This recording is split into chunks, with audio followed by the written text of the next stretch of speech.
I saved for months to gift my family a Hawaii getaway, but on Christmas my mother tossed it in the trash saying I was nothing, so I canceled their car loan, and when the repo truck came, the storm that followed was beyond anything they imagined. I'm 29 years old, and I work as both a mechanic and a night shift warehouse supervisor. You might be wondering why I juggled 2 jobs. It's simple. My family has always needed me to pitch in. My brothers, David and Matt, never had to worry about money because my parents paid for everything. College, cars, even their first homes. They're engineers now, well-respected and well-paid. Me? I was never considered smart enough for higher education. That's what my parents always told me. "You're just not academic material, Jacob," my dad once said when I asked about college tuition. "We need to focus our resources where they'll be best used." Instead of paying for my education, they encouraged me to get a job right out of high school to help support the household. So I did, and I worked, and I paid. When my mom needed a new dishwasher, I covered it. When Dad's truck needed repairs, I fixed it for free. When David needed help with rent before his first big promotion, who do you think stepped in? I did, always. And yet, no matter how much I did, it was never enough. This past Christmas, I wanted to do something big for once. I wanted to give my family an unforgettable gift, something that showed I truly cared, so I spent months saving up, cutting back on my own expenses, working extra shifts, and finally, I bought them a certificate for a stay in a 5-star hotel in Hawaii. I presented it at Christmas dinner, feeling a rare flicker of pride. Mom took the envelope, opened it, read the contents, and then, without even hesitating, threw it straight into the trash. "You're nothing," she said with that all-too-familiar disgust. "Even your gifts are worthless." The room went quiet. My dad looked away. My brothers exchanged awkward glances but said nothing. I sat there, swallowing every emotion boiling inside me. I had spent months saving for that gift, and she discarded it like garbage. I didn't argue, I didn't scream, I didn't cry. I just sat there. But the next day, I canceled their car loan. A week later, their car was repossessed. A week after Christmas, I got a text from my mom, "Jacob, the car is missing. Call the bank and fix this now." I almost laughed. Not our car, not Dad's car, just the car, as if it had magically vanished into thin air instead of being repossessed. Because someone forgot I was the one making payments. I ignored the message. 10 minutes later, another one came. "Are you serious? You know your father needs that car. He has doctor's appointments. He's stressed enough as it is." Sure, like I hadn't driven him to half those appointments myself. Then came the group chat explosion. "David, dude, just fix this. It's not that big of a deal. Matt, Mom is freaking out. You really think this was necessary? Mom, you are selfish and cruel after everything we've done for you." That one actually made me pause. Everything they had done for me? Age 14. I got my first job at a gas station that summer. My parents didn't ask if I wanted to work. They just handed me a list of family contributions I'd be responsible for now that I had an income $200 a month, Mom had said. "You live here, don't you?" Meanwhile, David and Matt got to play sports, go to summer camp, and take SAT prep courses while I spent my weekends wiping windshields and stocking shelves.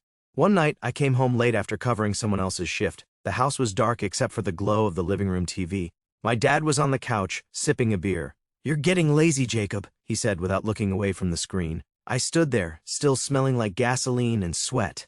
Matt and David study hard. They're going places. You just work at a gas station.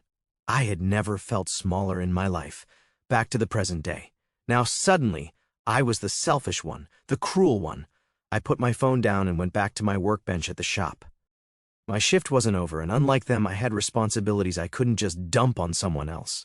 But I knew this wasn't over. That night, my dad called. I stared at his name flashing on my screen. He never called me, not unless he needed something. I let it ring twice before answering.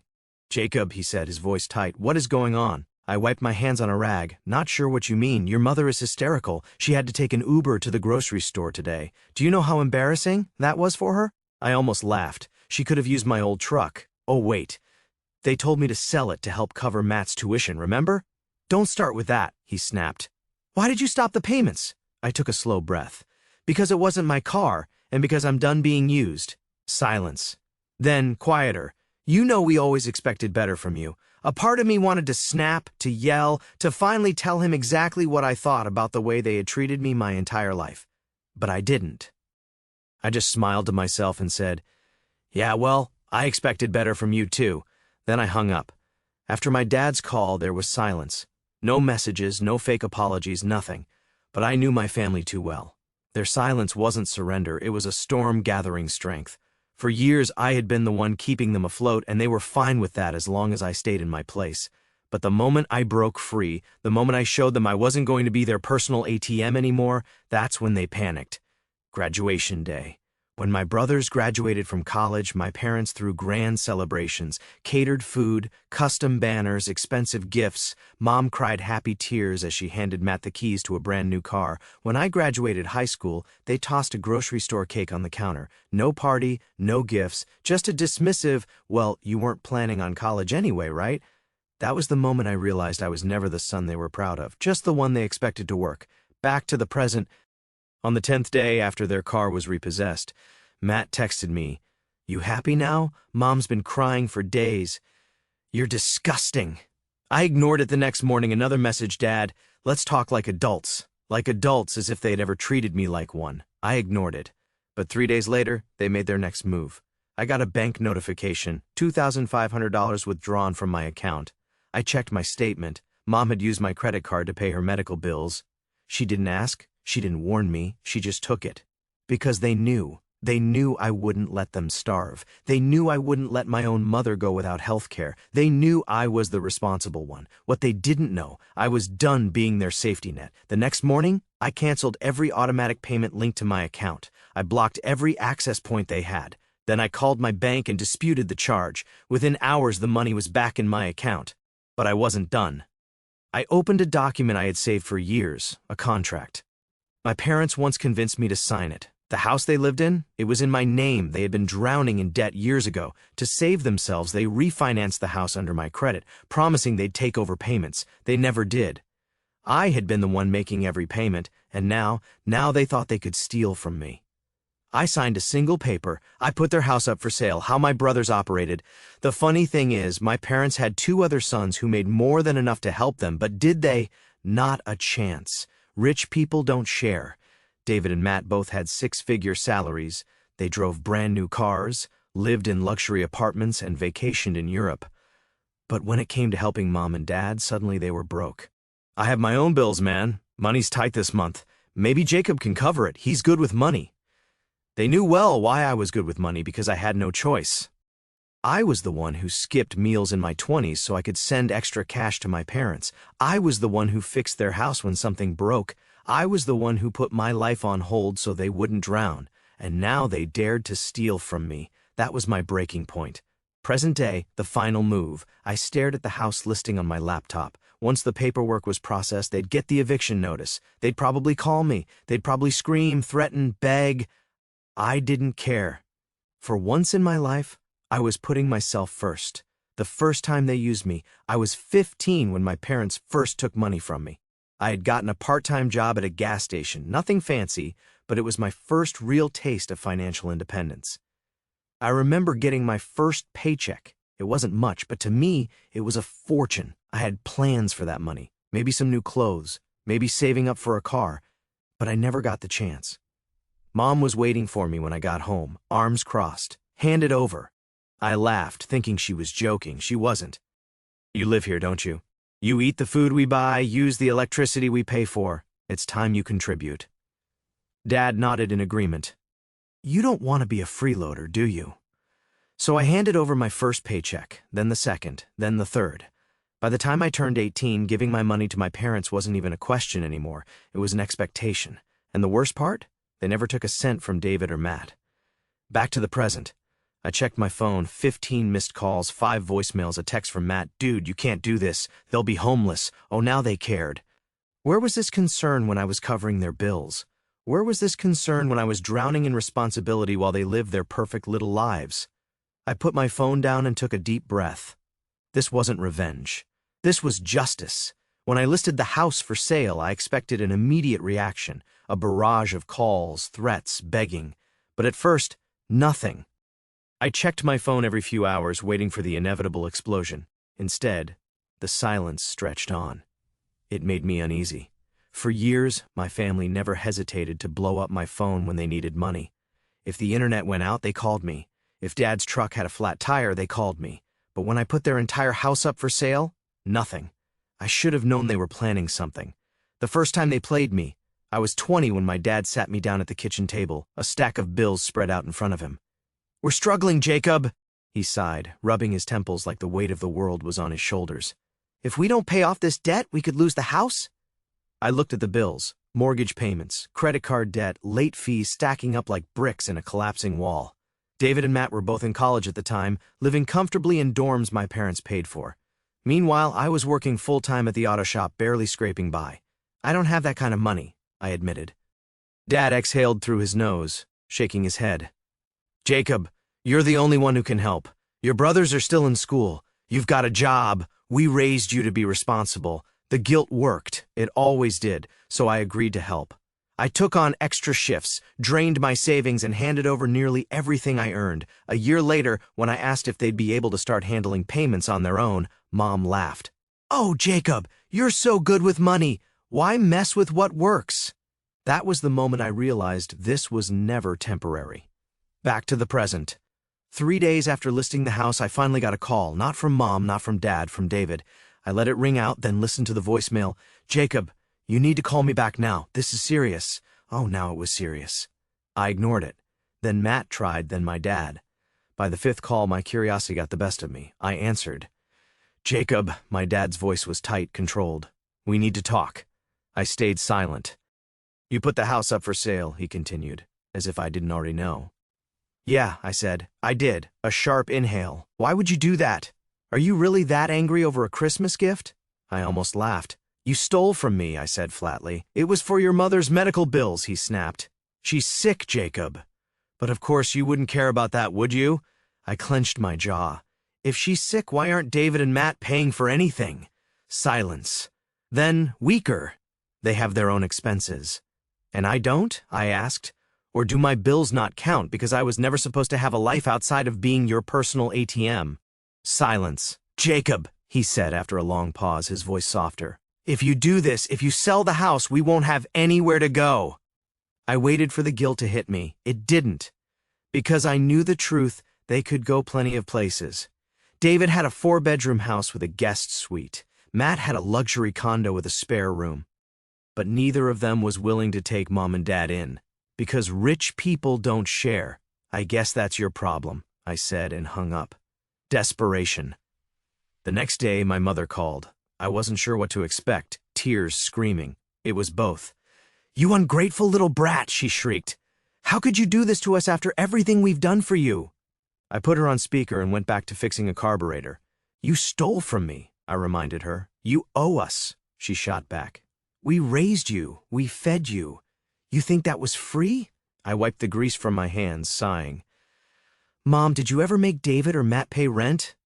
She hesitated. "Did they ever have to cover the bills?" I pressed. Another pause. "You were always the responsible one," she finally said, her voice losing steam.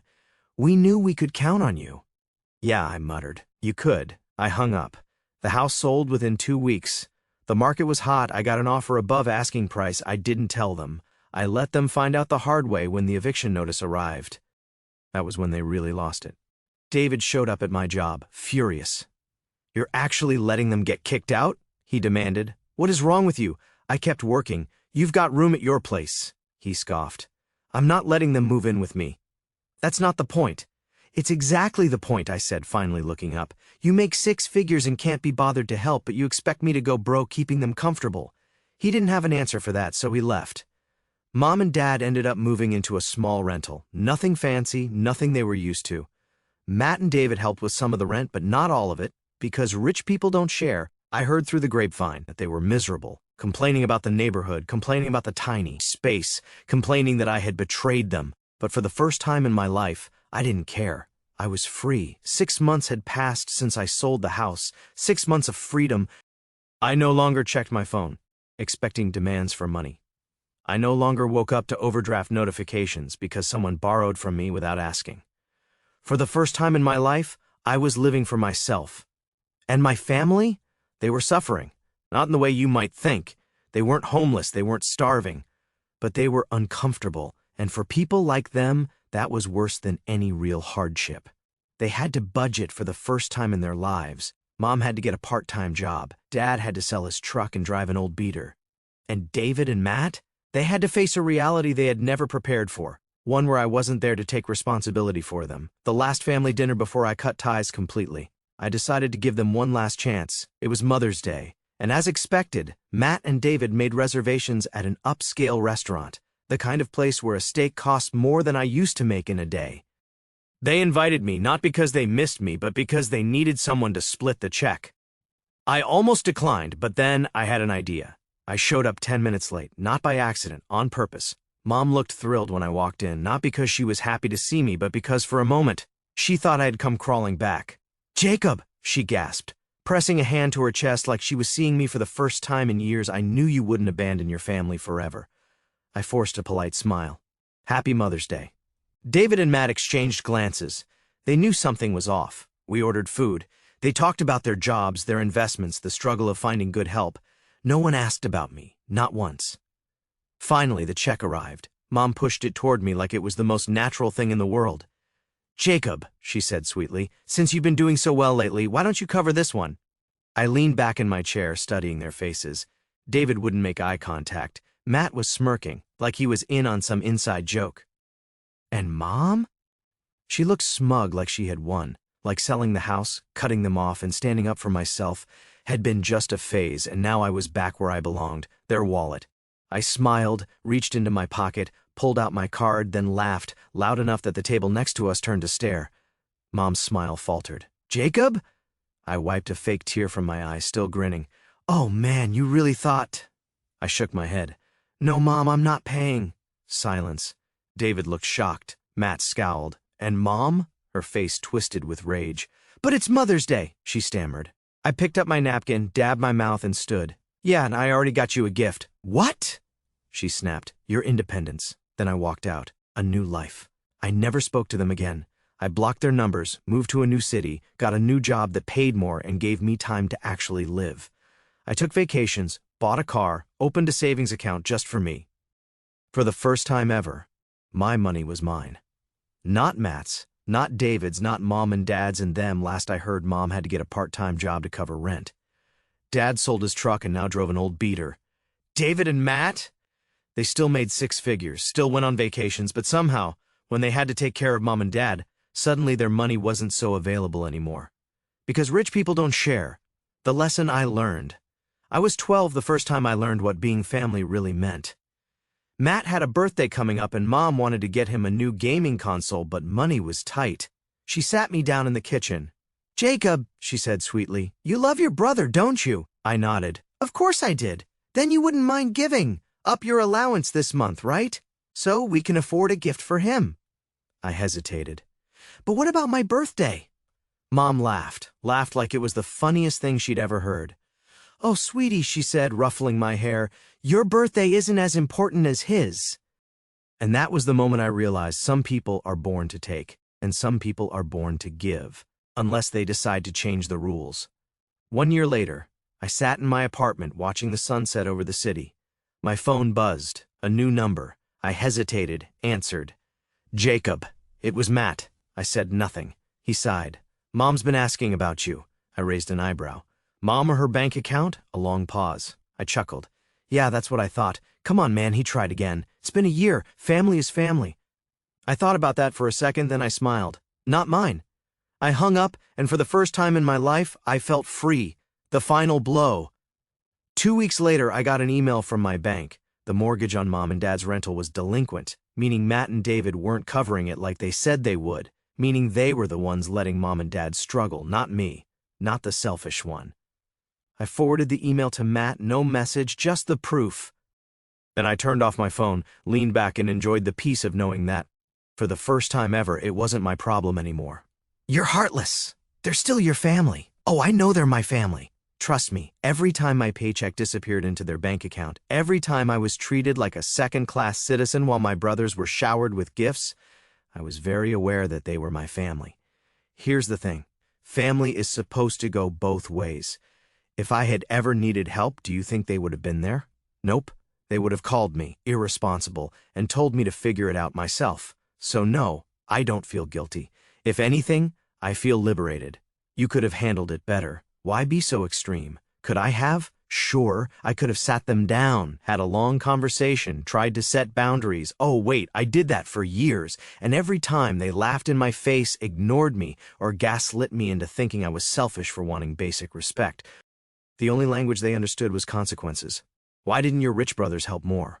Great question. Wish I had an answer. Oh, wait, I do. Rich people don't share. David and Matt had more than enough to cover everything, but why should they? They had a perfect system. As long as I kept paying, they never had to. The second I stopped, they had to step up. And guess what? They didn't want to. You could have just cut them off instead of selling the house. Maybe. But here's the thing. It wasn't just about the money.